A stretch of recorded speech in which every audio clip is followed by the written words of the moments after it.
जय श्री राम दोस्तों, नमस्कार। कैसे हो? नए हो तो हमारे फेसबुक पेज को फॉलो करो, लाइक करो और कमेंट शेयर भी कर दिया करो। यूट्यूब चैनल को भी सब्सक्राइब करो। यूपी 16 पीवी ये ना ग्लोई है। इसको मैंने काट के बारीक कर लिया है क्योंकि मुझे ऐसा लग रहा है कि काफ़ी दिनों से मेरा मुँह ना कड़वा सा लग रहा है, पैरों में दर्द हो रहा है, बुखार जैसा लग रहा है। तो ये बुखार, जुकाम और खांसी, गले में दर्द, उसके लिए ना बहुत सटीक उपाय है। मैं इसको काटा है।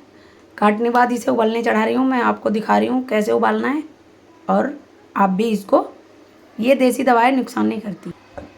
भर के भगोना मैंने पानी चढ़ाया है। ये जल के उबल के आधा बचेगा तो हम इसको बंद करेंगे और उबलने के बाद पानी, मतलब आधा कप पानी हल्का नमक डाल के सुबह और शाम पीऊँगी। पक्का पूरा राहत मिलती है क्योंकि मैं पी चुकी हूँ बहुत सारी बार।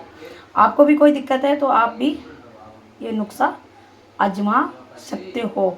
ओके, और फिर कमेंट में बताना आराम मिला या नहीं। जय श्री राम, नमस्कार।